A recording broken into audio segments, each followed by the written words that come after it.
નમસ્કાર મારા વહાલા વિદ્યાર્થી મિત્રો, હું જીગર સોલંકી આજના આપણા લેક્ચરની અંદર હું તમામ મિત્રોનું સ્વાગત કરું છું. અને આજે આપણે સંસદમાં પસાર થયેલા તમામ બિલ્સ વિશેની ચર્ચાઓ કરવી છે. સંસદની અંદર જુલાઈ અને ઓગસ્ટ મહિનાની અંદર ઘણા બધા બિલ્સ જે છે એક સાથે પસાર કરવામાં આવેલા છે. ઘણા બધા વિવાદિત મુદ્દાઓ એક સાથે ચાલી રહ્યા છે આપણા સંસદની અંદર, બરાબર છે. જેની અંદર અમુક બિલ્સ તો એવા છે કે જે ડાયરેક્ટ આવેલા છે, અમુક બિલ્સ એવા છે કે જેની પાછળ પહેલા ચર્ચાઓ થઈ ચૂકેલી છે અને હવે ફરીથી આ મુદ્દાઓ હવે ધીમે ધીમે જે છે એ ચર્ચામાં આવેલા છે. લગભગ જૂન, જુલાઈ અને ઓગસ્ટ મહિના સુધીમાં આપણે અહીંયા અંતર્ગત જે છે એ 10 બિલની આપણે અહીંયા ચર્ચા કરશું આ લેક્ચરની અંદર. તો વધારે સમય નથી લેવો, ધીમે થઈને આગળ વધીએ અને એક એક મુદ્દાને શાંતિથી સમજતા જઈએ. એક એક બિલની અંદર કઈ કઈ જોગવાઈઓ કરવામાં આવેલી છે, કયા કયા સુધારા કરવામાં આવેલા છે, આ જ તમામ વસ્તુઓને આપણે એક એક બિલને એક એક વસ્તુઓની સાથે કમ્પેર કરતા જઈએ અને આગળ વધતા જઈએ. તો ચાલો પહેલા બિલ વિશેની વાત કરીએ. તો પહેલું બિલ છે government of national capital territory of Delhi 2023. હવે મુદ્દો એવો છે કે અહીંયા સત્તાઓની વાત ચાલી રહી છે. સત્તાઓ કોની? તો કે સત્તાઓ કેન્દ્ર સરકારની કે સત્તાઓ રાજ્ય સરકારની? કેન્દ્ર શાસિત પ્રદેશ છે દિલ્હી.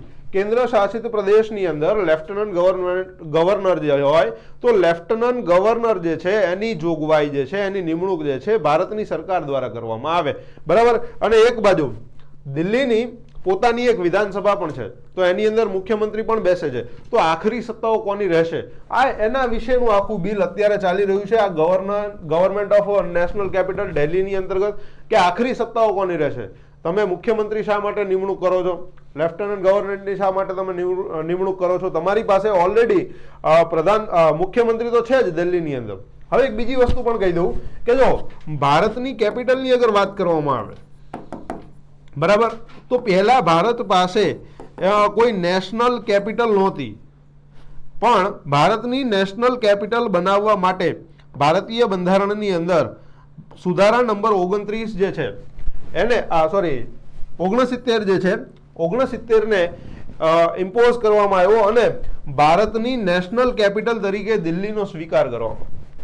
ત્યાં સુધી આપણને વાંધો નહોતો, દિલ્હીને જે છે આપણે નેશનલ કેપિટલ તો બનાવી દીધી, પરંતુ હવે મુદ્દો એવો હતો કે સાહેબ આ કેન્દ્ર શાસિત પ્રદેશ છે, આ કેન્દ્ર શાસિત પ્રદેશની અંદર વિધાનસભા લાવવાની કે લેફ્ટનન્ટ ગવર્નર જે છે એ એનું જે સંચાલન કરશે. તો જોઈએ તાજેતરમાં શું થયું છે તો કે અમિત શાહ દ્વારા government of national capital territory of Delhi ની અંદર એક બિલ પસાર કર્યું છે જેની અંદર સુધારો કરવાની વાત છે. અત્યાર સુધી ઘણા બધી વખત આ બિલની અંદર સુધારા થઈ ચૂકેલા છે, મુદ્દો સેમ રહેલો છે, બરાબર. લોકસભાની અંદર આ બિલ રજૂ કર્યા બાદ પસાર કરવામાં આવ્યું છે અને રાષ્ટ્રપતિની સહી બાદ હવે આની અંદર આ કાયદો બનાવવામાં આવશે, બરાબર. આ બિલ હેઠળ વસ્તુઓ કેવી થઈ છે તો કે આ બિલ હેઠળ વસ્તુ એવી છે સાહેબ કે આ બિલ હેઠળ government of national capital territory of Delhi 1991 નો જે એક્ટ હતો એની અંદર સુધારો કરવામાં આવેલો છે, બરાબર. આ બિલ અગાઉ બહાર પાડવામાં આવેલા જે 2023 નો વટહુકમ હતો એનું સ્થાન લેવાનો છે. થોડોક વટહુકમની અંદર પણ એવી જ વસ્તુ હતું કે લેફ્ટનન્ટ ગવર્નર એટલે કે એલજી જે છે એ આ એલજી સીએમ નું સ્થાન લઈ શકે છે, બરાબર. એટલે કે સત્તાઓ આખરી જે છે એલજી ની રહેશે, બરાબર. તો શું થયું છે કે આ બિલની અંદર ઓથોરિટીની સ્થાપના કરવા માટેની જોગવાઈ કરવામાં આવેલી છે. પણ કોની ઓથોરિટીની સ્થાપના કરી છે તો કે નેશનલ કેપિટલ સર્વિસીસ, બરાબર. નેશનલ કેપિટલ સર્વિસીસ જેવી રીતે ગુજરાતની અંદર જીપીએસસી છે એવી જ રીતે નેશનલ કેપિટલ સિવિલ સર્વિસ, બરાબર, NCCC, એની ઓથોરિટીની સ્થાપના કરવાની જોગવાઈ આ બિલની અંદર છે. જેનું મુખ્ય કાર્ય શું છે તો કે અધિકારીઓના ટ્રાન્સફર, પોસ્ટિંગ, વિજિલન્સ સંબંધિત તમામ શિસ્તની કાર્યવાહી અખિલ ભારતીય સેવાઓના જૂથના વર્ગ 4 ના અધિકારીઓ, બરાબર. એટલે કે યુપીએસસી ના જે કંઈ અધિકારીઓ હોય, એસએસસી ના જે અધિકારીઓ હોય એના જે વર્ગ 4 ના, પણ એની અંદર બાદ શું કર્યું છે તો કે ભારતીય સિવિલ સેવાઓ સિવાયની, બરાબર, પોલીસની જે સેવા આવે છે તો પોલીસની સેવાઓ સિવાયની કાર્યવાહીની મંજૂરીઓ સંબંધિત બાબતો પર દિલ્હીના લેફ્ટનન્ટ ગવર્નર ને ભલામણો કરવાનું છે, બરાબર. આની અંદર શું કરવાનું છે તો કે આખરી સત્તાઓ એમની જ છે. જે કંઈક સરકારી અધિકારીઓ નિમવાના છે તો આ સરકારી અધિકારીઓના શિસ્ત પાલન છે. એ સિવાય સરકારી અધિકારીઓનું પોસ્ટિંગ કરવાનું છે, વિજિલન્સ કરવાનું છે, શિસ્ત સંબંધિત તમામ બાબતો આની અંદર કન્સિડર કરવામાં આવશે. એ સિવાય યુપીએસસી નું પણ એસએસસી નું પણ અહીંયા ધ્યાન રાખવાનું છે. પણ વસ્તુ કેવી છે, ક્લાસ 4 ના અધિકારી જ આવશે ભાઈ, અહીંયા આઈપીએસ ની વાત નથી, બરાબર. જૂથ 4 વર્ગ 4 એટલે કે આપણે જે પટાવાળાની પોસ્ટ છે એ બધી પોસ્ટ માટે જે કઈ વસ્તુઓ થતી હોય, પણ આની અંદરથી ખાલી પોલીસની સેવાઓને બાદ કરેલી છે. નેશનલ કેપિટલ સર્વિસીસ ઓથોરિટીના અધ્યક્ષ તરીકે દિલ્હીના મુખ્યમંત્રી હશે. આ વસ્તુ યાદ રાખજો, એનસીસીસી ના અધ્યક્ષ તરીકે કોણ હશે? અધ્યક્ષ તરીકે દિલ્હીના મુખ્યમંત્રી હશે અને સભ્ય તરીકે સરકારના મુખ્ય સચિવ હશે, બરાબર. સરકારના મુખ્ય સચિવ હશે. ઓથોરિટીના તમામ નિર્ણયો હાજર રહેલા સભ્યોની બહુમતી આધારિત કરવામાં આવશે. એટલે અહીંયા કોઈ નક્કી નથી કર્યું તો કેવી બહુમતી હશે, તો કે સાહેબ સામાન્ય બહુમતી હશે. સામાન્ય બહુમતી એટલે કેવી, તો કે લોકસભા, રાજ્યસભા, વિધાનસભાના, રાજ્યસભાના તો ન હોય, પરંતુ જે લોકસભા અને વિધાનસભાની અંદર જે રીતે સામાન્ય બહુમતી આપવામાં આવે છે, 1 પર્સન 1 વોટ, બરાબર. કોરમમાં 2 સભ્યોની આપણે જે કોરમ બનાવવાનું હોય, કોરમ એટલે શું, તો કે મિનિમમ સભ્યો જે હોય એને કોરમ કહેવાય. તો કે કોરમની અંદર મિનિમમ સભ્યો કેટલા રહેશે, તો કે 2 વ્યક્તિઓ હશે. કેન્દ્ર સરકારના દિલ્હીના મુખ્ય ગૃહ સચિવ અને મુખ્ય સચિવ બંનેની નિમણૂક કરશે, બરાબર. આગળ વધીએ તો આ જ વસ્તુની અંદર બીજું કીધું છે, દિલ્હી વિધાનસભાની કાયદાકીય ક્ષમતાની બહાર એલજીને જે કઈ વસ્તુઓ સોંપવામાં આવેલી છે એની અંદર જ્યાં એમને યોગ્ય લાગે ત્યાં પોતાની વિવેક બુદ્ધિનો ઉપયોગ કરી શકે છે. પોતાની વિવેક બુદ્ધિનો ઉપયોગ કરી શકે છે. આની અંદર તમામ વસ્તુ આવી ગઈ, બરાબર. એટલે જ્યારે પણ એવું દિલ્હી લેફ્ટનન્ટ ગવર્નરને લાગે કે અહીંયા ક્યાંય સુધારો કરવા જેવો છે અને વિધાનસભાની કાયદાકીય ક્ષમતાની બહાર આ વસ્તુઓ કઈ થઈ રહી છે, તો એની અંદર જે છે એ વિવેક બુદ્ધિનો ઉપયોગ કરી અને પોતાના નિર્ણયો લઈ શકે છે, બરાબર. આ એલજી જે છે, આ બિલની અંદર એલજીને ઓથોરિટી અને ભલામણોને મંજૂર કરવા અથવા પુનર્વિચાર કરવા માટે પરત કરવાની સત્તા આપી તેમની વિવેકાધીન ભૂમિકાને વિસ્તૃત કરેલી છે. વસ્તુઓ કેવી છે કે લેફ્ટનન્ટ ગવર્નરની ઓથોરિટીને ભલામણ કરતા કોઈ પણ લેટેસ્ટ ભલામણો જે છે એ આપવામાં આવે તે મંજૂર કરવાની અને એની ઉપર પુનર્વિચાર કરવાની તમામ વસ્તુઓની અધિકાર જે છે એ એલજીને આપવામાં આવ્યા છે. પહેલા જે સત્તાઓ થોડીક સીમિત હતી એને એલેબોરેટ કરવામાં આવી છે, એને થોડીક વિસ્તૃત કરવામાં આવેલી છે, બરાબર. એલજી અને ઓથોરિટી વચ્ચેનો જે મતભેદ છે એની અંદર ભૂતપૂર્વ નિર્ણય જે છે એ છેલ્લો રહેશે. જે પહેલા લેવાઈ ચૂકેલો નિર્ણય હશે એ અંતિમ રહેવાનો છે, બરાબર. અધિકારીઓની નિમણૂક અને સેવાની શરતો શું છે, તો કે આ બિલ મુજબ કેન્દ્ર સરકારના અધિકારીનો કાર્યકાળ, લાયકાત, પગાર, સત્તા, કાર્યો તેમજ દિલ્હી સરકારના અધિકારીઓની બદલી અને સસ્પેન્શન માટેના નિયમો બનાવી શકાય છે. ગ્રુપ એ અને બી ગેજેટેડ પોસ્ટ માટે નિમણૂક ભલામણની યુનિયન પબ્લિક સર્વિસ કમિશન રહેશે. ગ્રુપ એ અને ગ્રુપ બી માટે શું કરવાનું, તો કે ગ્રુપ બી અને એ માટે એટલે કે ક્લાસ 1 અને ક્લાસ 2 જે છે એમની ગેજેટેડ પોસ્ટ માટે યુનિયન પબ્લિક સર્વિસ કમિશન એટલે કે યુપીએસસી જે છે એ કરવાનું છે. ગ્રુપ બી અને group C non gazetted post માટે નિમણૂકની ભલામણ દિલ્હી સબ ઓથોરિટી સર્વિસ સિલેક્શન બોર્ડ દ્વારા કરવામાં આવશે. એટલે કે જે નોન ગેજેટેડ વસ્તુઓ વ્યક્તિઓ હોય, બરાબર, સુપર ક્લાસ 3 અને ક્લાસ 3 માટેના જે પોસ્ટ છે તો એમના માટે શું છે, તો કે એની ભલામણ કોણ કરશે, દિલ્હી સબઓર્ડિનેટ સર્વિસીસ સિલેક્શન, બરાબર. તો આવી બધી વસ્તુઓ આ બિલની અંદર જોગવાઈ કરવામાં આવી છે. એ સિવાય મંત્રીઓ દ્વારા જે કઈ વસ્તુઓ કરવામાં આવશે એનો નિકાલ પણ કોણ કરશે, તો કે એલજી દ્વારા કરવામાં આવશે અને એલજી એ સંપૂર્ણ વિવેક બુદ્ધિથી નિર્ણય આપવાનો છે. આ વસ્તુ યાદ રાખવાની, બરાબર. અહીંયા જે છે એક વસ્તુ એવી પણ છે કે દિલ્હી સરકારના મંત્રી અને તેમના ધ્યાન પર આવેલી બાબતોના નિકાલ માટે વિભાગ સચિવ સાથે પરામર્શ અને સ્ટેન્ડિંગ એટલે કે સ્થાયી હુકમ જાહેર કરવાની પણ અહીંયા સત્તા આપવામાં આવેલી છે. સચિવોની ફરજો, જો આની પીડીએફ હું તમને મૂકી દઈશ. અત્યારે ખાલી આપણે એક વસ્તુ ઉપર ધ્યાન રાખી, મુદ્દા નંબર 2 બિલ નંબર 2 ઉપર જઈ અને જન વિશ્વાસ કે જોગવાઈમાં સુધારો કરવામાં આવેલો છે. આ પણ એક બિલ હતું, હમણાં ઓગસ્ટ મહિનાની અંદર લેવામાં આવેલું છે. તાજેતરની અંદર કેન્દ્રીય વાણિજ્ય અને ઉદ્યોગ મંત્રી પિયુષ ગોયલ દ્વારા લોકસભામાં કરવામાં આવેલા જન વિશ્વાસ બિલ 2022 સંસદમાંથી પસાર કરવામાં આવેલું છે. જન વિશ્વાસ બિલ 2022 જે છે સંસદમાંથી પસાર થઈ ગયું. કોને કર્યું, તો કે વાણિજ્ય અને ઉદ્યોગ મંત્રી. આ પ્રશ્ન જે છે એ તમારી હાઈકોર્ટની પરીક્ષામાં પૂછાઈ ચૂકેલો હતો કે વાણિજ્ય અને ઉદ્યોગ મંત્રી કોણ છે, તો કે ઉદ્યોગ મંત્રી જે છે એ આપણા પિયુષ ગોયલ સાહેબ છે. આ બિલ અંતર્ગત 19 મંત્રાલયો વિભાગના 42 કેન્દ્રીય કાયદાની 183 જોગવાઈઓને અપરાધ મુક્ત કરવામાં આવેલી છે, બરાબર. રિસેશન આપવામાં આવ્યું છે. ટૂંકમાં અમુક ગુનાઓની અંદર મુક્ત બનાવવાની વાત છે, તો કે આ બિલ અમુક કાયદાઓમાં અમુક ગુનાઓને કેદની સજામાંથી અપરાધ મુક્ત બનાવે છે અને માત્ર શું કરે છે, નાણાકીય દંડની જોગવાઈ કરવામાં આવી છે.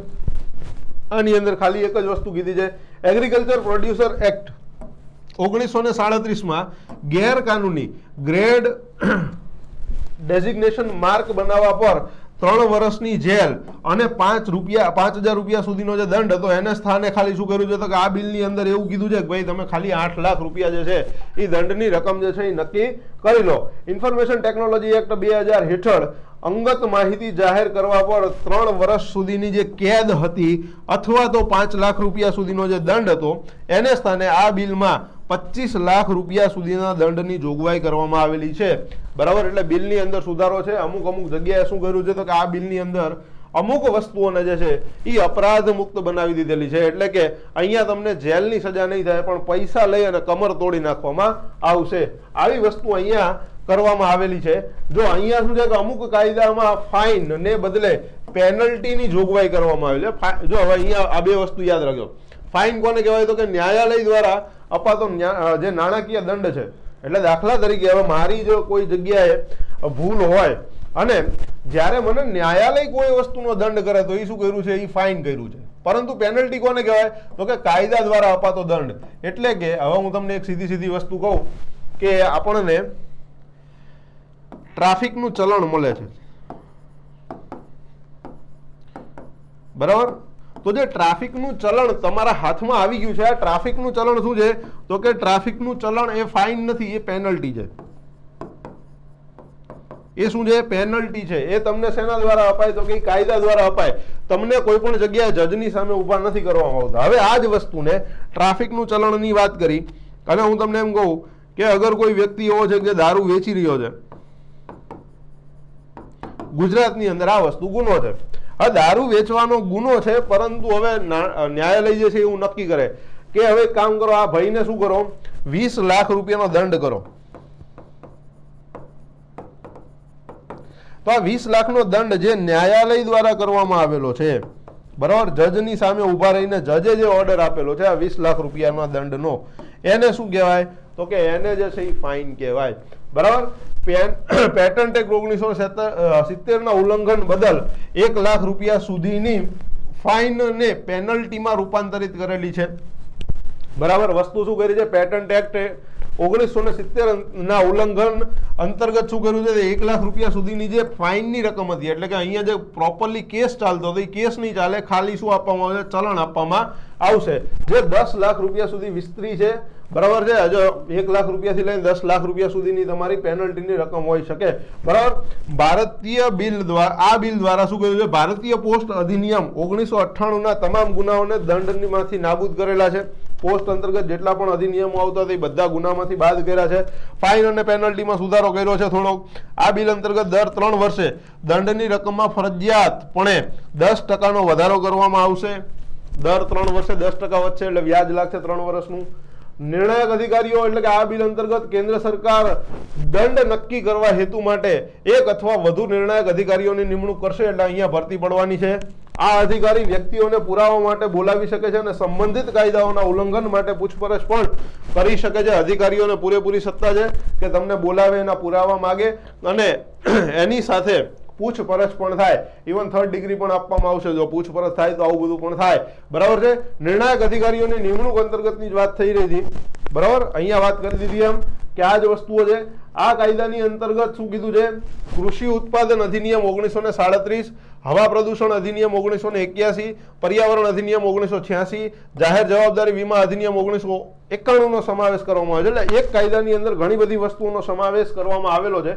બરાબર. જો અહીંયા મેં લખી જ નાખ્યું છે કે આટલા જે છે એ કાયદાઓ આની અંદર સમાવિષ્ટ કરેલા છે. હવે થોડાક NRF બિલ વિશે વાત કરી લઈ. અનુસંધાન નેશનલ રિસર્ચ ફાઉન્ડેશન, બરાબર, આવી રીતની વાત છે. નેશનલ રિસર્ચ ફાઉન્ડેશન બિલ 2023 આ હમણાં જાહેર કરેલું છે. તાજેતરમાં કોને કર્યું છે તો કે કેન્દ્રીય ટેકનોલોજી મંત્રી ડોક્ટર જીતેન્દ્ર સિંહ દ્વારા લોકસભાની અંદર આ બિલ રજૂ કરવામાં આવેલું છે. બરાબર. નેશનલ રિસર્ચ ફાઉન્ડેશન બિલ 2023 સંસદમાંથી પસાર થઈ ચૂકેલું છે. આ બિલ હેઠળ શું કર્યું છે, એક સર્વોચ્ચ સંસ્થા જેનું નામ શું હોય છે, નેશનલ રિસર્ચ ફાઉન્ડેશન ની સ્થાપના કરવામાં આવશે, જે રાષ્ટ્રીય શિક્ષણ નીતિ ની ભલામણો અનુસાર દેશમાં વૈજ્ઞાનિક સંશોધનો પ્રવૃત્તિઓને પ્રોત્સાહન આપવાની વાત થઈ રહી છે. આ બિલની અંદર શું કીધું છે કે નેશનલ રિસર્ચ ફાઉન્ડેશન જે છે 2008માં સ્થાપિત science and engineering research board નું સ્થાન લે છે. એટલે 2008 ની અંદર ઓલરેડી આપણી પાસે એક સંસ્થા હતી, કઈ તો કે science and engineering research board, બરાબર છે. એની જગ્યાએ હવે જે શું કરશે તો કે નેશનલ રિસર્ચ ફાઉન્ડેશન જે છે એ આની બદલી કરશે. એટલે તમામ અધિકારીઓ અહીંયા ટ્રાન્સફર થઈ જશે, બરાબર છે.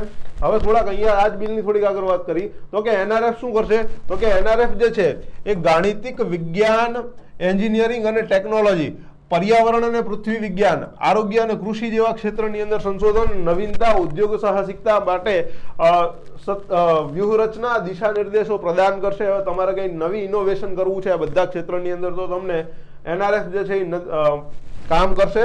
બીજું શું કરશે તો કે એનઆરએફ જે છે એના મુખ્ય કાર્યોની વાત કરો તો કે ટૂંકા ગાળાના, મધ્યમ ગાળાના અને લાંબા ગાળાના રોડ મેપ તૈયાર કરશે. આટલી બધી વસ્તુ આપણને આ કરીને આપવાનું છે. એ સિવાય અહીંયા મેં તમને કીધું કે યુનિવર્સિટીઓ, કોલેજો અને જે સંશોધન સંસ્થાની અંદર R&D સંબંધિત માળખાકીય સુવિધાઓનું વિકાસ માટે ધિરાણ આપશે. સંશોધન દરખાસ્તો માટે અનુદાનની મંજૂરી આપશે. એટલે અહીંયાથી ગ્રાન્ટ આપવાની છે યુનિવર્સિટીઝને, કોલેજને, એમને પણ ગ્રાન્ટ આપશે, બરાબર. ખાનગી અને જાહેર ક્ષેત્રની સંસ્થાઓ દ્વારા ફાઉન્ડેશનમાં રોકાણને પ્રોત્સાહિત કરવા માટે આંતરરાષ્ટ્રીય સહયોગનું પ્રોત્સાહન આપવાની વાત થઈ રહી છે. અહીંયા પણ શું કરવાનું છે, થોડો વેપાર થશે. અહીંયાથી આપણે અનુદાન જે છે એ વિદેશમાંથી મેળવશું. વૈજ્ઞાનિક સંશોધન પરિણામો અને તે સંબંધિત ખર્ચનો વાર્ષિક સર્વેક્ષણ જે છે એ હાથ ધરવાનું કામ પણ એનઆરએફ દ્વારા કરવામાં આવવાનું છે. એટલે અહીંયા બનાવવાની વાત છે. એનઆરએફ જે છે એનઆરએફનું સંચાલન માટે ગવર્નિંગ બોડી જે છે એ તૈયાર કરવામાં આવશે. ગવર્નિંગ બોર્ડ દ્વારા ભારતના વડાપ્રધાન આ બોર્ડના હોદ્દાની રૂએ અધ્યક્ષ હશે, બરાબર. ઉપાધ્યક્ષ તરીકે કેન્દ્રીય વિજ્ઞાન ટેકનોલોજી મંત્રી અને શિક્ષણ મંત્રી રહેશે. એટલે ઉપાધ્યક્ષ 2 હશે, અધ્યક્ષ 1 હશે. બોર્ડના અન્ય સભ્યોમાં સભ્ય સચિવ તરીકે મુખ્ય વ્યક્તિ કોણ હોવાના તો કે વૈજ્ઞાનિક સલાહકાર તેમજ વિજ્ઞાન અને ટેકનોલોજી, બાયોટેકનોલોજી અને સાયન્ટિફિક અને ઇન્ડસ્ટ્રીયલ રિસર્ચ વિભાગના સચિવોનો સમાવેશ અહીંયા કરવાનો છે. એટલે બીજા પણ અહીંયા મુખ્ય સચિવ તરીકે આમાંથી કોઈ પણ એક વ્યક્તિ હશે.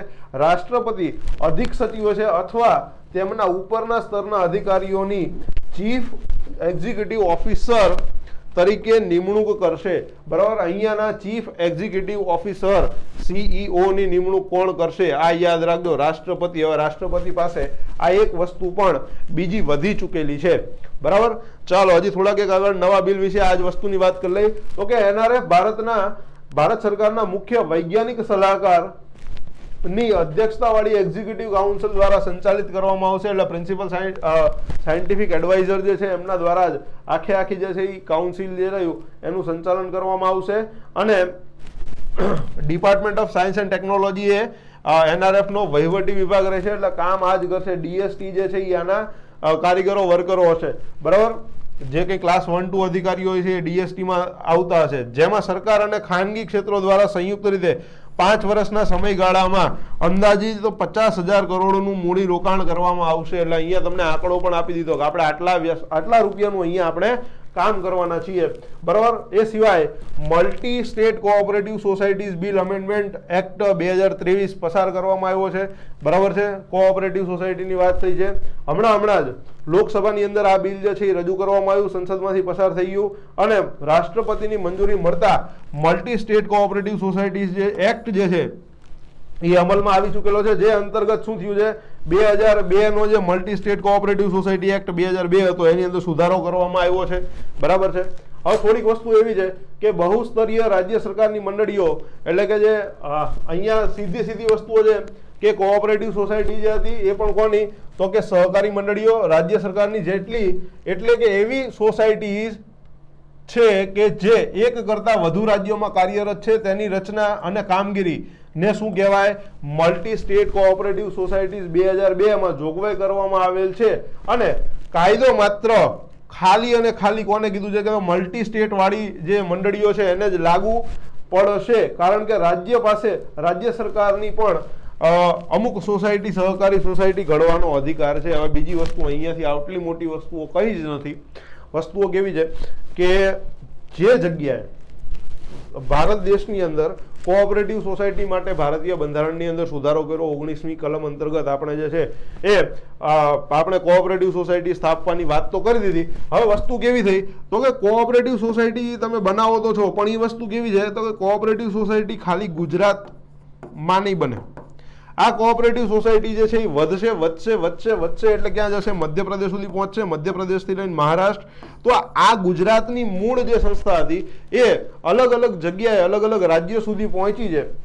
મધ્યપ્રદેશ, મહારાષ્ટ્ર એ સંસ્થાઓ માટે જ multi state cooperative society bill જે છે એ લાગુ પડશે, બરાબર, જેની વિવિધ શાખાઓ અલગ અલગ રાજ્યોની અંદર છે, બરાબર. National agriculture cooperative marketing federation of India અને બાકી જે છે એફપીઓ, બરાબર, ઇફકો અને અમૂલ ભારતમાં આવી મલ્ટી સ્ટેટ કોઓપરેટિવ સોસાયટી છે, બરાબર. એટલે ઇફકોની સંસ્થાઓ બહાર પણ હશે, અમૂલ ભારતની અંદર અલગ અલગ જગ્યાએ કામ કરી રહ્યું છે. તો આ બધી જે મોટી મોટી સહકારી મંડળીઓ છે એને આ બધી વસ્તુઓ જે છે આ કાયદો એને જ લાગુ પડશે, બરાબર. ગુજરાતની અંદર જેટલી પણ કોઓપરેટિવ સોસાયટી ચાલતી હોય તો એને લાગુ નહીં પડે, બરાબર. સહકારી મંડળીની ઓથોરિટીની વાત કરેલી છે અહીંયા. આ એક્ટની અંતર્ગત શું કીધું છે તો કે બોર્ડની ચૂંટણી માટે કેન્દ્ર સરકાર સહકારી ચૂંટણી સત્તા મંડળની સ્થાપના કરશે. અહીંયા પણ સરકાર જે છે એ ભાગ લેવાની છે, જે ચૂંટણી પ્રક્રિયા હાથ ધરવાનું અને મતદાર યાદીની દેખરેખ કરવાનું અને નિયંત્રણ કરવાનું અન્ય કાર્ય કરશે. એટલે હવે અત્યાર સુધી આપણે શું હતું તો કે ગુજરાતનું ચૂંટણી પંચ હતું, એવી જ રીતે હવેથી સહકારી ચૂંટણી સત્તા મંડળ, હવેથી એક નવું ચૂંટણી પંચ પણ બનવાનું છે. સત્તા મંડળના એક અધ્યક્ષ રહેશે, એક ઉપાધ્યક્ષ અને તેમજ પસંદગીની સમિતિની ભલામણોને આધારે કેન્દ્ર સરકાર દ્વારા નિમાયેલા 3 સભ્યો હોય છે. એટલે એક અધ્યક્ષ, એક ઉપાધ્યક્ષ ને બીજા 3, એટલે ટોટલ 5 આ સત્તા મંડળની અંદર ભાગ લેવાના છે, બરાબર. અહીંયા હજી કોઈ નક્કી નથી કર્યું કે અધ્યક્ષ કોણ રહેશે ને ઉપાધ્યક્ષ કોણ રહેશે. આ ઓથોરિટીના સભ્યોનો કાર્યકાળ જો યાદ રાખજો 3 વર્ષનો છે, અહીંયાથી પણ યાદ રાખવાનું, અથવા તો 65 વર્ષ જે વહેલું પૂરું થાય એ પ્રમાણે નક્કી કરવામાં આવશે, બરાબર. આગળ વધીએ. ફરિયાદોનું નિવારણ માટે પણ અહીંયાથી એક જે છે એ કેન્દ્ર સરકાર લોકપાલ નિમણૂક કરશે, લોકપાલની એક નિમણૂક કરશે, સહકારી લોકપાલની નિમણૂક કરવામાં આવશે, જે ફરિયાદ મળ્યાના 3 મહિનાની અંતર્ગત તપાસ અને નિર્ણયની પ્રક્રિયાને પૂર્ણ કરશે. એટલે કોઓપરેટિવ સોસાયટીની અંદર લોકપાલની નિમણૂક કરવામાં આવશે અને એ શું કરશે તો કે નિર્ણય 3 મહિનાની અંદર આપી દેશે. આ લોકપાલ શું કરશે તો કે સહકારી મંડળીઓના સભ્યો જે છે, સભ્યો દ્વારા કરવામાં આવેલી ફરિયાદો જેવી કે તેમની થાપણો, સમાન લાભો તેમજ અસર કરતા મુદ્દાઓ વિશે વાત કરશે.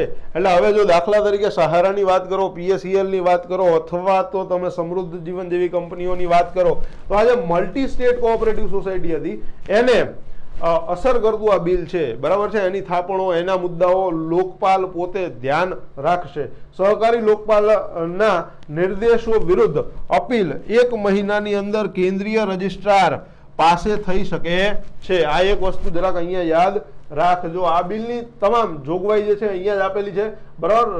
સહકારી મંડળીઓનું વિલીનીકરણ કરવાનું થાય તો એ પણ અહીંયા જ છે. તો કે આ એક્ટ રાજ્ય સરકારની સહકારી મંડળીઓ સંબંધિત રાજ્યના કાયદાઓને આધીન રહીને હાલની મલ્ટી સ્ટેટ કોઓપરેટિવ સોસાયટીનું વિલીનીકરણ કરવાની મંજૂરી આપે છે, બરાબર. આ માટે ઓછામાં ઓછા 2/3 સભ્યોએ હાજર રહી સભ્યોએ હાજર રહી સામાન્ય સભાની અંદર મતદાન કરવાનું રહેશે વિલીનીકરણ માટે. આવી જ વસ્તુઓ છે.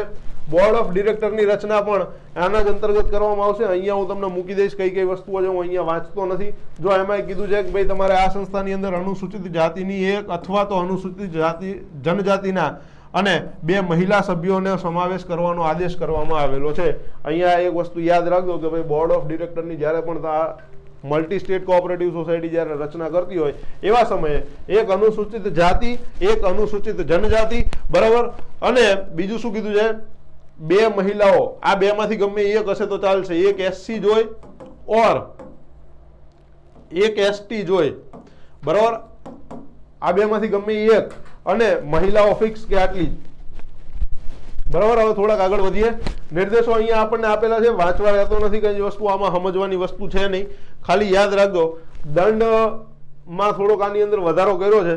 તો કે 2002 હેઠળ મલ્ટી સ્ટેટ કોઓપરેટિવ સોસાયટી અથવા તેના અધિકારીઓ અથવા સભ્યો દ્વારા ખોટા રિટર્ન કે ખોટી માહિતી આપવા માટે સમન્સનો અનાદર બદલ રૂપિયા 2000 થી શરૂ કરો અને 10,000 સુધીનો જે દંડ હતો, બરાબર, આ બિલની અંદર આ જ વસ્તુને તમામ ગુનાઓ માટે શું કર્યું છે, 5,000 રૂપિયાથી 1 લાખ રૂપિયા સુધીનો દંડ જે છે એ નક્કી કરવામાં આવ્યો છે, બરાબર. અહીંયા શું કર્યું છે, 2,000 રૂપિયા હતા, રૂપિયા છે સોરી, બરાબર, રૂપિયા 2,000 થી 10,000 હતા, એ 5,000 થી લઈને 1 લાખ સુધીના કરી દીધા છે. રૂપિયા થોડાક અહીંયા વધાર્યા છે.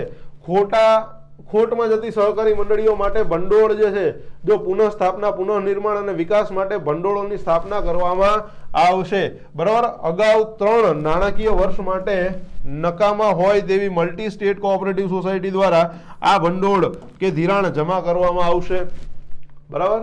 હવે થોડુંક આગળ વધીએ. જૈવિક વિવિધતા બિલ વિશે વાત કરી. તાજેતરમાં પર્યાવરણ, વન અને જળવાયુ પરિવર્તનના મંત્રી ભૂપેન્દ્ર યાદવ દ્વારા સંસદમાં રજૂ કરવામાં આવેલું જૈવિક વિવિધતા બિલ 2021 લોકસભામાં અને રાજ્યસભામાંથી પસાર થઈ ચૂકેલું છે, બરાબર. વર્તમાનમાં રાષ્ટ્રપતિની મંજૂરી માટે મોકલવામાં આવેલું છે. આ બિલ દ્વારા જૈવિક વિવિધતા એક્ટ 2002માં સુધારો કરવામાં આવેલો છે. આ બિલ જે છે એ 2002ના જે કાયદો હતો એની અંદર જે છે એ થોડોક આની અંદર સુધારો કરશે, બરાબર. આ બિલ મુજબ માનવતાના કલ્યાણ હેતુથી કરવામાં આવતા સંશોધનો માટે IPR મેળવતા પહેલા રાષ્ટ્રીય જૈવ વિવિધતા ઓથોરિટીની મંજૂરી લેવી અનિવાર્ય છે. તમે કોઈ પણ વસ્તુ માનવ કલ્યાણ માટે કરતા હોય તો તમારે, બરાબર, અહીંયા જે IPR મેળવવાના હોય એ વસ્તુ શું કરવી પડશે, તો કે હવે તમારે NBA ની મંજૂરી લેવી ફરજિયાત બનવાની છે. આ માટે નીચેની 4 શ્રેણીઓ જે છે એનો ઉલ્લેખ કરવામાં આવેલો છે, બરાબર. આગળ વધીએ તો આ જ વસ્તુની મંજૂરી લેવામાંથી કઈ કઈ વસ્તુઓને મુક્તિ આપવામાં આવી છે, તો કે આ બિલ આયુષ પ્રોડ્યુસરો હતા જે, બરાબર છે, જે આયુર્વેદ બનાવે છે, યોગ, નેચરોપેથી, યુનાની, સિદ્ધિ અને હોમિયોપેથીને લગતી જે જૈવિક સંશોધનો અથવા તેના જ્ઞાનનો વ્યાપારિક ઉપયોગ કરવા માટે જૈવ વિવિધતા બોર્ડની મંજૂરી લેવામાંથી મુક્તિ આપવામાં આવી છે. હવે તમારે ભાઈ કઈ પણ વસ્તુ આયુષ મંત્રાલયની વસ્તુઓ કરવી છે, અથવા તો તમારે યોગ, નેચરોપેથી, યુનાની વસ્તુઓ ઉપર તમારે કઈ પણ વસ્તુઓનો રિસર્ચ કરવી છે, અથવા તો કઈ નવી દવા બનાવી છે, તો તમે સર્ટિફિકેટ લેવાની કોઈ અહીંયા તમારે જરૂર રહેતી નથી, એવું આ બિલની અંદર તમને જણાવવામાં આવેલું છે, બરાબર. રાષ્ટ્રીય જૈવ વિવિધતા ઓથોરિટી NBA ની વાત કરો તો NBA જે છે એની અંદર કુલ 16 સભ્યો રહેવાના છે, બરાબર. એક અધ્યક્ષ રહેવાના છે. 10 સભ્યો જે છે એ હોદ્દાની રૂએ કેન્દ્ર સરકારના બાયોટેકનોલોજી, પર્યાવરણ, વન અને જળવાયુ પરિવર્તન, કૃષિ, પૃથ્વી વિજ્ઞાન, તબીબી પ્રણાલી જેવા મંત્રાલયના સભ્યો જશે આની અંદરથી, બરાબર. એટલે એક અધ્યક્ષ, 10 સભ્યો, આ 10 ને 1 એટલે 11 થી અને 5 આઈ 5 કયા, તો કે 5 જે છે સંબંધિત ક્ષેત્રના નિષ્ણાંતો ઉપરાંત 11 સભ્યોની જોગવાઈ પણ આ બિલની અંદર કરવામાં આવેલી છે. 6 સભ્યો જે રહ્યા એ હોદ્દાની રૂએ વન્યજીવને બધી જ વસ્તુઓ અહીંયા લખેલી છે, કોઈ જ વસ્તુઓ તમારે નવી લઈને આવવાની નથી. ટૂંકમાં 16 સભ્યોની આખી કમિટી બનવાની છે, બરાબર. ને મેનેજમેન્ટ કમિટીની અંદર બિન જામીન પાત્ર કેટેગરીમાંથી છૂટ આપવાની જોગવાઈ કરેલી છે.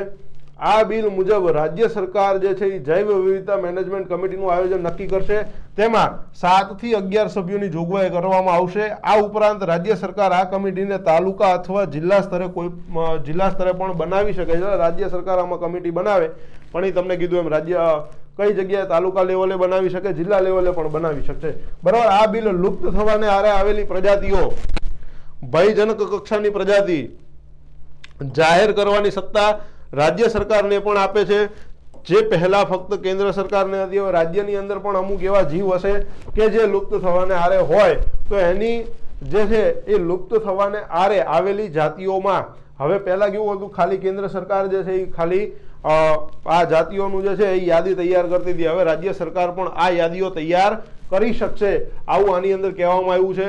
આ બિલની અંદર પેટન્ટની અરજી કરવાની પ્રક્રિયાને જે છે એ સરળ બનાવવામાં આવી છે. UNCBD ના જો હવે વસ્તુ કેવી છે કે અહીંયા તમને એવું કીધું છે કે ખાલી અને ખાલી તમે ઓનલાઈન જે છે એ એપ્લિકેશન કરી દો અને તમારે જે કંઈ વસ્તુઓ પ્રાપ્ત કરવી છે એ તમને 1 જ દિવસની અંદર કે 7 દિવસની અંદર મળી જશે. આ બિલમાં જૈવિક સંશોધન, પેટન્ટ ને વ્યાપારિક તમામ વસ્તુઓ જે છે અહીંયા આપણે ભંડોળ એકઠું કરવાની વાત થઈ રહી છે, બરાબર. 2002 ની અંદર જે કંઈ વસ્તુઓ આપણી જોડે નિયમો હતા એને થોડાક હળવા કરવાની વાત આ બિલની અંદર થઈ રહી છે. આયુષ અને તબીબી ક્ષેત્રે વ્યક્તિઓ દ્વારા સરકારને સહયોગી સંશોધન અને રોકાણ માટે અનુકૂળ વાતાવરણ પૂરું પાડવાની વાત છે. બરાબર, તેના માટે પેટન્ટની એપ્લિકેશનની પ્રક્રિયા જે છે એને સરળ બનાવવામાં આવી છે. અમુકની અંદરથી તો પેટન્ટ જે છે એ કાઢી જ નાખવામાં આવી છે. બરાબર, આ બિલની અંદરથી આપણે વિદેશી ઊંડિયામણ ભેગી કરશું. એ સિવાય નાગોયા જે પ્રોટોકોલ હતો એને પણ અનુસરવાની વાત છે. થોડીક જે છે એ સુધારો કરવાનું કારણ જોઈ લઈએ તો કે 2002 જે હતો અધિનિયમ, બરાબર, એને હળવો કરવાની વાત છે. આયુષ તબીબી ક્ષેત્રે વ્યક્તિઓ દ્વારા સરકારને સહયોગ જે હતો એ વધારવાની વાત થઈ રહી છે. બરાબર, એ સિવાય અનુકૂળ વાતાવરણ ઊભું કરવાનું છે. અમુક થોડાક બોજાઓ સરળ કરવાની વાત થઈ રહી છે. તેમના દ્વારા પેટર્નની એપ્લિકેશન જે છે એની અંદર સુધારો કરવાની વાત પણ ચાલી રહી છે. એટલે અહીંયા કંઈ નવી વસ્તુઓ નથી. આ બિલ સંબંધિત અમુક ચિંતાઓ જે છે એ થોડીક ધ્યાનમાં રાખવાની વસ્તુ છે. વાંચવાના છે તો ખાલી કારણો જ છે. કારણો તમે તમારી રીતે જોઈ લેજો. હું તમને PDF જે છે એ મુકાવડાવી દઈશ એવર એજ્યુકેશન એકેડમીની ટેલિગ્રામ ચેનલ ઉપર. એટલે આરામથી તમને આ બિલ જે છે એ તમામ વસ્તુ અહીંયા મળી જશે. બરાબર, તો 2002 ની અંદર આ આખું જૂનું બિલ છે અહીંયા એડિટ કરેલું જ છે. તો એ તમારે ખાલી વાંચવાનું છે. આની અંદર કંઈ નવું નથી. નાગોયા પ્રોટોકોલ અંતર્ગત શું થયું છે?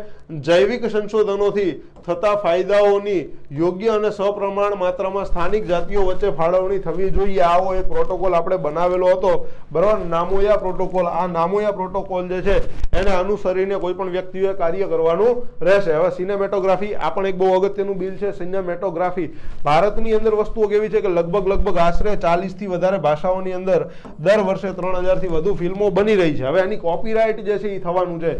હવે આ વસ્તુ કેવી થઈ છે તો કે માહિતી અને પ્રસારણ મંત્રી જે અનુરાગ ઠાકુર હતા એમના દ્વારા આ બિલ જે છે એ રાજ્યસભાની અંદર રજૂ કરવામાં આવ્યું છે. અને આ બિલની અંદર શું છે તો કે અનધિકૃત રેકોર્ડિંગ પ્રદર્શનની સમસ્યાઓ નો ઉકેલ લાવવા માટે ઇન્ટરનેટ પર પાયરસી, કોપીરાઇટેડ પાયરસી એટલે શું થાય તો કે દાખલા તરીકે હવે આપણે કોઈ જગ્યાએ તમે મૂવી જોવા જાઓ છો અને મૂવી જોવા જાઓ અને તમે તમારા મોબાઈલની અંદર આખું પિક્ચર જે છે એ રેકોર્ડ કરી લો અને જે રેકોર્ડ કરેલું પિક્ચર છે એ તમે તમારી વેબસાઇટ ઉપર, ટેલિગ્રામ ચેનલ ઉપર કોઈ પણ જગ્યાએ શેર કરો છો તો દેટ ઇઝ પાયરસી. તો એ કોપીરાઇટ વાળી ફિલ્મનું જે છે એ વેચાણ કરતા હોય, બરાબર, એ ગેરકાયદેસર કાર્ય છે. એના દ્વારા શું કર્યું છે તો કે ફિલ્મોની અનધિકૃત નકલોના પ્રસારણને જોખમનો સમાપ્ત કરવા માટે આ બિલ મૂકવામાં આવ્યું છે. સિનેમેટોગ્રાફી 1952માં છેલ્લો નોંધપાત્ર સુધારો 1984માં કરવામાં આવ્યો હતો. એ સિવાય હવે આપણે આની અંદર જે છે એ સુધારો કરશું. બરાબર, હવે આપણા ફિલ્મની અંદર ઘણા બધા પ્રકારે આપણને રાઇટ્સ મળતા હોય તો આ પ્રકાર જે છે એ તમારે મને કહેવાના છે. તો કે UA7 શું કહેવાય, UA16 શું કહેવાય, UA18 શું કહેવાય, યુ શું કહેવાય, એ શું કહેવાય, આ બધા સર્ટિફિકેટ જે છે એ મળતા હોય છે. એ તમારે મને લિસ્ટ આખું જે છે એ કોમેન્ટ બોક્સની અંદર શાંતિથી વ્યવસ્થિત રીતે જણાવવાનું છે. બરાબર, આ બિલ હેઠળ શું કર્યું છે, UA પ્રમાણપત્ર શ્રેણીને ઉંમર આધારિત પેટા શ્રેણીમાં વિભાજિત કરવામાં આવી છે. UA7 એટલે શું તો કે 7 વર્ષથી જે નીચેના બાળકો છે એની માટેની જ વાત છે. સોરી, 7 વર્ષથી ઉપરના બાળકો છે એની માટેની વાત છે. 13 વર્ષથી ઉપરના બાળકો, 16 વર્ષથી ઉપરના બાળકો, આવી બધી શ્રેણીઓ જે છે એ નક્કી કરવામાં આવી છે. બરાબર, આ શ્રેણીનો હેતુ માતા પિતા અથવા વાલીઓને તેમના બાળકો સાથે જોઈ શકાય તેવી સંબંધિત ફિલ્મો જે છે એના વિશેનું માર્ગદર્શન પૂરું પાડે છે. ભાઈ UA સર્ટિફિકેટ મળતું હોય તો યાદ રાખવાનું. બરાબર, UA સર્ટિફિકેટ મળ્યું છે તો યાદ રાખવાનું કે આ ફિલ્મ આવી જશે. ક્યારેક જે છે UA7 મળ્યું છે તો ખબર પડવી જોઈએ કે ભાઈ 7 વર્ષથી લઈને 13 વર્ષના બાળકો માટેની જ ફિલ્મ છે, 16 વર્ષથી ઉપરના બાળકોની માટેની ફિલ્મ છે, 13 વર્ષથી ઉપરના બાળકોની ફિલ્મ હશે. તો આ બધી વસ્તુઓ યાદ રાખવાની કે મારું બાળક આવડું છે તો આ પ્રમાણપત્ર છે કે કેમ. પછી તમે UA પ્રમાણપત્ર વાળું જે કઈ વસ્તુઓ હોય એમાં જતા રહો. બરાબર, તો એની અંદર એડલ્ટ ફિલ્મ આવવાની છે. થોડા ડાયલોગો એવા હશે જે માનસિક વિકાર તરીકે અસર કરતા હોય. તો આ બધી જ વસ્તુઓનો જે છે એ કેટેગરી આપવામાં આવેલી છે. હવે થોડુંક અહીંયા જે છે એ સુધારો કર્યો છે કે ભાઈ આવી ફિલ્મો પણ બને. ટેલિવિઝન કે અન્ય મીડિયાના પ્રમાણપત્રો પણ એવા જ રીતના છે. A અથવા S પ્રમાણપત્ર ધરાવતી ફિલ્મો ટેલિવિઝન અથવા કેન્દ્ર સરકાર દ્વારા નિર્ધારિત અન્ય કોઈ પણ માધ્યમો પર પ્રસારિત કરવા માટે અલગ પ્રમાણપત્રની જરૂર પડશે. બરાબર, A અને S કેટેગરીની જે ફિલ્મો છે એના માટે જે માટે central board of film certification CBFC અરજદારોને અલગ પ્રમાણપત્ર આપવા માટે શું કરેલું છે, અમુક ભાગ દૂર કરવા, એટલે અહીંયા સેન્સરની વાત છે, અથવા ફેરફાર કરવાનો નિર્દેશ આપી શકાય છે. આવું વસ્તુ શું કામ થઈ, તો કે છેલ્લે એક મૂવી આવ્યું હતું રામાયણ ઉપર આધારિત હતું, જેનું નામ હતું આદિપુરુષ. આ આદિપુરુષ જે છે એને લઈને થોડા વિવાદો હતા. આ વિવાદોને દૂર કરવા માટે આ બધી જ વસ્તુઓ અહીંયા ઊભી થાય છે. ખાલી આદિપુરુષના વિવાદોને દૂર કરવા નહીં, પણ આ બધી વસ્તુઓની જરૂર પણ હતી ક્યાંક ને ક્યાંક, બરાબર છે. અમુક ડાયલોગો એવા હતા, એની અંદર પણ અનધિકૃત રેકોર્ડિંગ અને પ્રદર્શન સામે દંડની જોગવાઈ પણ કરેલી છે, બરાબર. 3 લાખ રૂપિયા સુધીની વાત થઈ છે. પછી અહીંયા શું કીધું છે, પ્રમાણપત્રની માન્યતા અહીંયા ઘણી બધી છે. જો 10 વર્ષે રિન્યુ કરવાનું છે તો આ ખાલી અમુક જે શરતો છે એને યાદ રાખજો, બાકી કંઈ અહીંયા વાંચવા જેવી વસ્તુઓ છે નહીં. અમુક શરતો આ PPT ની અંદરથી તમારે યાદ રાખવાની છે. PDF હું તમને વ્યવસ્થિત રીતે મુકાવડાવી દઈશ આપણી ચેનલ ઉપર.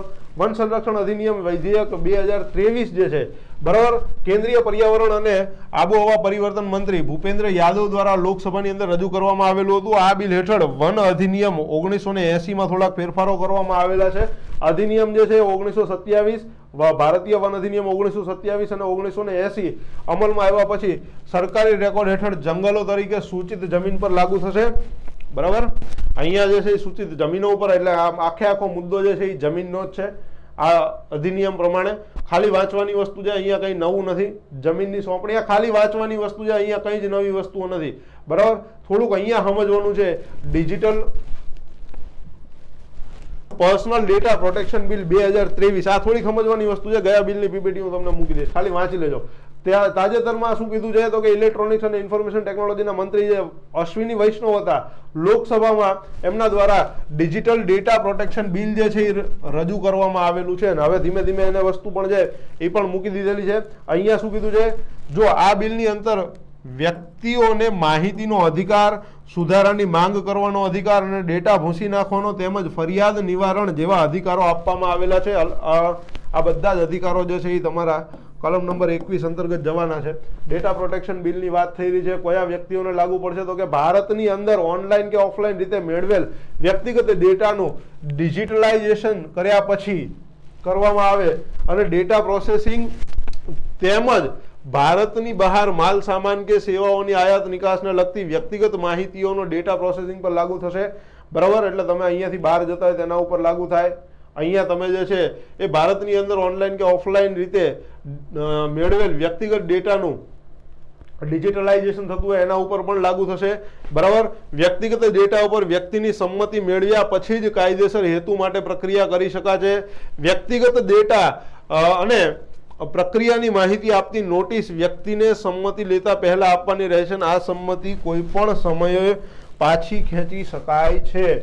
આ વસ્તુ યાદ રાખજો, બરાબર. એટલે તમને હવે લોનના કોઈ ફોન આવતા હોય તો તમારો ડેટા જે છે એ મિસયુઝ ન થાય એના માટેનું આ બિલ છે, બરાબર. આની અંદર કઈ નવી વસ્તુઓ છે અને કાયદાકીય ઉપયોગ માટે સંમતિની આવશ્યકતા રહેશે. તમારે કોઈ પણ જગ્યાએ નોટિસ મોકલવાની છે કે એવું કંઈ પણ કરવાનું છે, ઇવન તમારા રિઝલ્ટ જે છે એ ક્યાંય શેર કરવાના થાય બીજી સંસ્થા માટે, તો એના માટે આ સંમતિ જે છે એ આવશ્યક રહેવાની છે. આ બિલ મુજબ 18 વર્ષથી ઓછી ઉંમરના વ્યક્તિઓ માટે માતા પિતા અથવા કાનૂનની વાલીઓની સંમતિ જે છે એ જરૂરી છે. દાખલા તરીકે હું માઇનોર છું તો માઇનોર માટે મારા મમ્મી પપ્પાએ આ બિલ માટે સહી કરવી પડશે, બરાબર. બાકી તમામ વસ્તુઓ મેં તમને અહીંયા કહી જ દીધી છે, કંઈ નવી વસ્તુઓ લેવાની નથી. ખાલી અમુક જે નિયમો છે એ વાંચે જવાના છે, બરાબર. બીજું કંઈ નવું આની અંદર છે નહીં. મુકાવડાવી દઈશ આખી જ PPT, બરાબર. તો આ બધી જ વસ્તુઓ અહીંયા મૂકેલી છે. જન્મ અને આ છેલ્લું બિલ છે તમારું જન્મ અને મૃત્યુની નોંધણીનું બિલ 2023, ખાલી અંદર નિયમો છે નવા, બીજું કંઈ નવું નથી. તાજેતરની અંદર શું કીધું છે, જન્મ અને મૃત્યુની નોંધણી માટે 2023 સંસદ આ બિલ જે હતું એ 2023નું બિલ એ સંસદમાંથી પસાર થઈ ચૂકેલું છે, બરાબર. 1969નું જે બિલ હતું એની અંદર જે કાયદો હતો એની અંદર સંશોધન કર્યું છે. આ બિલ શું કર્યું છે કે ડિજિટલ જન્મ પ્રમાણપત્રની અવધ રજૂ કરે છે અને ડિજિટલ જન્મ પ્રમાણપત્ર દેશમાં નાગરિકોને જન્મ તારીખ અને સમય માટે દસ્તાવેજ તરીકે કાર્ય કરશે. હવે પહેલા જે હતું કે કોઈ પણ વ્યક્તિનો જન્મ થાય ને તો મમ્મી પપ્પા કે આપણા આજુબાજુના વ્યક્તિઓ જે રહેતા એ લોકો શું કરતા, તો કે ગ્રામ પંચાયત હોય, નગરપાલિકા હોય કે મ્યુનિસિપાલિટી હોય એની ઓફિસોમાં જઈ અને તમારું નામ લખાવતા છઠ્ઠી પછી કે આ ભાઈનો જન્મ જે છે એ આ તારીખે આ વારે આ સમયે થયેલો છે, બરાબર. એના મમ્મીનું નામ આ છે ને એના પપ્પાનું નામ આ છે ને એને આધારે આ બધી વસ્તુઓ થતી, બરાબર. જે ભારતની અંદર જૂના નામોમાં ભૂલ નીકળે છે, હવે એવી વસ્તુઓ નહીં થાય. તમારે ઘરે બેઠા આ બધી વસ્તુઓની તમે અરજી કરી શકો છો, બરાબર. એટલે ખાલી અને ખાલી આ એક જ વસ્તુનું અહીંયા યાદ રાખવાનું છે. તો આજના લેક્ચરની અંદર આટલી વસ્તુઓનું તમારે કન્સિડર કરવાનું છે.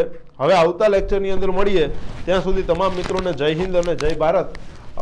બધા જ બિલની પીપીટી અને પીડીએફ જે છે એ હું મારા ટેલિગ્રામ ચેનલ એટલે કે એવર એજ્યુકેશન એકેડમીની ટેલિગ્રામ ચેનલ ઉપર હું મુકાવડાવી દઈશ in a very short time. તો તમે ત્યાંથી ડાઉનલોડ કરી લેજો. આ તમામ માહિતીઓને તમારે નોટબુકની અંદર ઉમેરી લેજો.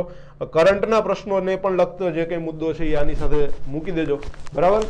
બાકી ચેનલની સાથે જોડાયેલા રહેજો. નીચે સફેદ કલરનું બટન છે એની ઉપર ઢીકા મારો, જે કરવું એ કરો, ધૂંબા મારો, તમને મજા આવે એ કરો, પણ ચેનલ સબસ્ક્રાઇબ કરીને જવાનું છે. અને બાજુમાં જે છે એ બેલનું આઇકોન છે એને પણ દબાઈને જવાનું છે ને વિડીયોને લાઈક કરીને જવાનું છે. આટલું કામ તમારે મને કરીને આપવાનું છે. તો આવતા લેક્ચરની અંદર મળીએ તમામ મિત્રોને. ત્યાં સુધી જય હિન્દ, જય ભારત.